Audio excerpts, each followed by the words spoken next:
BJPയും RSSും തമ്മിലുള്ള പ്രശ്നം ഐഡിയോളജിക്കൽ ഒന്നുമല്ല, അങ്ങനെ ആരും കരുതുന്നുമില്ല. പക്ഷേ ഒരാളിൽ മാത്രം കേന്ദ്രീകരിക്കുന്നത്, സർവ്വതും ഒരാളിൽ മാത്രം കേന്ദ്രീകരിക്കുന്നത്, ഒരാളുടെ മാത്രം ഗ്യാരണ്ടി ആവുന്നത് അത്ര ഇഷ്ടപ്പെടുന്നില്ല എന്ന് തോന്നുന്നു. ഈ പരാമർശങ്ങളും എനിക്ക് തോന്നുന്നു അഹങ്കാരം എന്നുള്ള പരാമർശമാണ് ഇതിൽ ഏറ്റവും ഷാർപ്പായിട്ടുള്ളത്. യഥാർത്ഥത്തിലുള്ള സേവകൻ അഹങ്കാരം കൈവടിയണം എന്ന് പറയുമ്പോൾ അഹങ്കാരമുള്ളവൻ യഥാർത്ഥത്തിലുള്ള സേവകനാകുന്നില്ല എന്ന് പറയുന്നു. അത് ആ അർത്ഥത്തിലാണല്ലോ നമ്മൾ കാണുന്നത്. അപ്പോൾ നരേന്ദ്രമോദിയിലേക്ക് സകലതും കേന്ദ്രീകരിക്കുന്നതിലുള്ള RSSന്റെ ഒരു വൈഷമ്യം എന്നുള്ള നിലയിൽ മാത്രം എടുത്താൽ മതിയോ ഇതിനെ? അല്ല, ഞാൻ ഈ വിഷയത്തെ കാണുന്നത് മോഹൻ ഭഗവത് എന്ന് പറയുന്നത് RSSന്റെ തലവനാണ്. RSS എന്ന് പറയുന്നത് BJPയെ സംബന്ധിച്ചിടത്തോളം BJPക്ക് വഴികാട്ടുന്ന ഗുരു സ്ഥാനത്ത് നിൽക്കുന്ന സംഘടനയാണ്. അപ്പോൾ RSS ആണ് BJPയുടെ സർവ്വ അജണ്ടകളും തീരുമാനിക്കുന്നത്. ഒരു ജനാധിപത്യ പ്രക്രിയയിൽ നേരിട്ട് ഇടപെടാത്ത ഒരു സംഘടനയാണ് RSS എന്ന് നമുക്കറിയാം. ജനാധിപത്യ പ്രക്രിയയിൽ നേരിട്ട് ഇടപെടുന്നതെന്ന് മാത്രമല്ല, ജനാധിപത്യപരമായ ആധുനിക റിപ്പബ്ലിക്കൻ ഭരണകൂടത്തെ അതിശക്തമായി എതിർക്കുന്ന മതരാഷ്ട്രവാദമാണ് RSSന്റെ പ്രത്യയശാസ്ത്രം. ആ പ്രത്യയശാസ്ത്രം നടപ്പാക്കാനുള്ള ഒരു ടൂള് മാത്രമാണ് BJP എന്ന് പറയുന്ന RSSന്റെ ഈ രാഷ്ട്രീയ മുഖം. ആ BJPയുടെ നേതൃത്വത്തിൽ നരേന്ദ്രമോദിയെ നിർത്തിക്കൊണ്ട് RSS ഒരു ദൗത്യം ഏൽപ്പിച്ചിട്ടുണ്ട്. എന്താ ആ ദൗത്യം? 2025 ആകുമ്പോഴേക്കും, അതായത് RSS രൂപീകരണത്തിൻ്റെ ശതാബ്ദി വർഷമാകുമ്പോഴേക്കും ഈ രാജ്യത്തെ ഹിന്ദു രാഷ്ട്രമായി പ്രഖ്യാപിക്കണം. അതിന് കഴിയുന്ന രീതിയിൽ നമ്മുടെ ഭരണഘടനയെ അമെൻഡ്മെൻറ്റ് ചെയ്യണം, മാറ്റണം. ഇതാണ് RSSന്റെ പ്രഖ്യാപിതമായ അജണ്ട.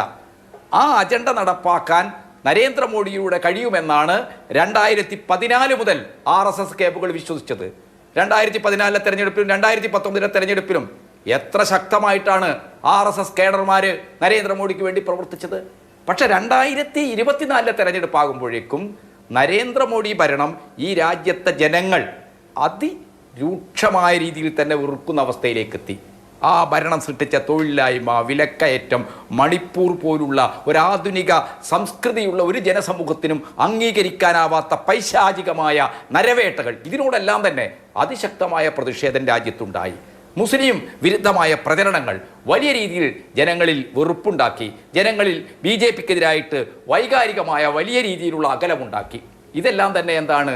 നരേന്ദ്രമോദിയിൽ ഇന്ത്യൻ ജനതയുടെ വിശ്വാസം നഷ്ടപ്പെടുന്നു.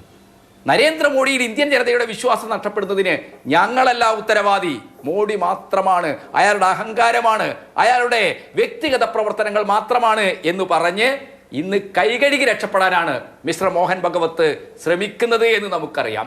RSSനെ സംബന്ധിച്ചിടത്തോളം, RSSന്റെ ചരിത്രം പഠിച്ചിട്ടുള്ള എല്ലാ ആളുകൾക്കും അറിയാം, അവർക്ക് BJPയിലൂടെ തന്നെ അവരുടെ രാഷ്ട്രീയ അജണ്ട നടപ്പാക്കണമെന്ന താല്പര്യമൊന്നുമില്ല.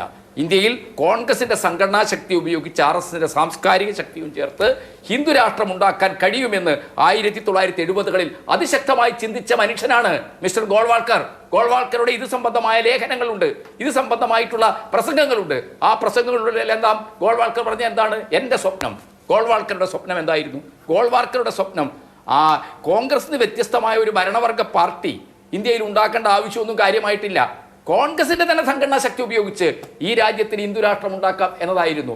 കോൺഗ്രസ് നേതാക്കന്മാരെ അതിനായിട്ട് പല തലങ്ങളിൽ RSS സ്വാധീനിക്കുകയും ചെയ്തിട്ടുണ്ട്. പക്ഷേ കോൺഗ്രസ് അതിൻ്റെ ചരിത്രഗതിയിൽ രൂപപ്പെട്ടു വന്ന ആശയങ്ങളുടെ ബലത്തിൽ ഒരിക്കലും എന്താണ് RSS അതിലേക്ക് വഴങ്ങിക്കൊടുക്കാൻ തയ്യാറല്ലായിരുന്നു. RSSന്റെ പല കാര്യങ്ങൾക്കും അവർ കൂട്ടുനിന്നു എന്നുള്ളത് ഒരു യാഥാർത്ഥ്യമാണ്. ബാബരി മസ്ജിദിന്റെ ദയനീയമായ പതനത്തിലേക്ക് എത്തിച്ച കാര്യങ്ങളൊക്കെ നമുക്കെല്ലാവർക്കും അറിയാവുന്നതാണ്.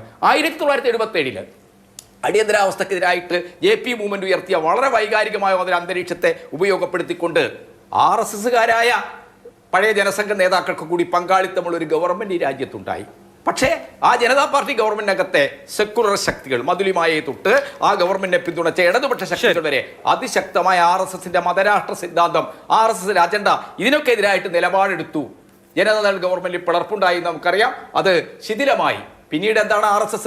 പിന്നീട് രാജ്യത്ത് നടന്ന എല്ലാ തെരഞ്ഞെടുപ്പുകളിലും ശ്രീമതി ഇന്ദിരാഗാന്ധിക്ക് പിന്തുണ കൊടുക്കാൻ ആവശ്യപ്പെട്ടു. ജമ്മു കാശ്മീർ സംസ്ഥാന അസംബ്ലിയിലേക്ക് നടന്ന തെരഞ്ഞെടുപ്പ്, മഹാരാഷ്ട്ര മുനിസിപ്പാലിറ്റിയിലേക്ക് നടന്ന തെരഞ്ഞെടുപ്പ്, ഇതിലെല്ലാം തന്നെ RSS എന്ന് പറയുന്ന സംഘടന പരസ്യമായിട്ട് തന്നെ കോൺഗ്രസിന് വോട്ട് ചെയ്യാൻ പറഞ്ഞു. കാരണം BJPയെ ആശ്രയിച്ചുകൊണ്ട് തങ്ങളുടെ അജണ്ട ഇന്നത്തെ ഘട്ടത്തിൽ മുന്നോട്ട് പോകില്ല എന്ന് അവർക്കറിയാമായിരുന്നു.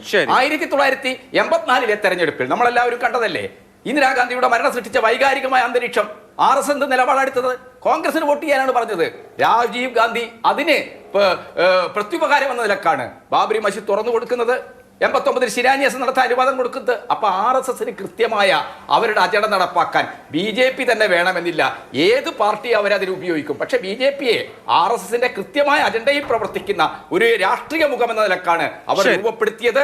ആ രാഷ്ട്രീയ മുഖത്തെ നയിച്ച ഭരണത്തിൽ അതിന് നേതൃത്വം കൊടുത്ത നരേന്ദ്രമോദിയുടെ തെറ്റായ പ്രവണതകൾ എന്താണ് BJPയെ ജനങ്ങളിൽ നിന്ന് ഒറ്റപ്പെടുത്തിയിരിക്കുന്നു. അത് RSSന്റെ അജണ്ടക്ക് തിരിച്ചടിയുണ്ടാക്കിയിരിക്കുന്നു. ആ മോഹഭംഗം എന്നുള്ളതാണ് പ്രസംഗത്തെ നമുക്ക് കാണാം. ഇവിടെ ശ്രീ KT കുഞ്ഞിക്കണ്ണന്റെ വാദം. ഇവിടെ ശ്രീ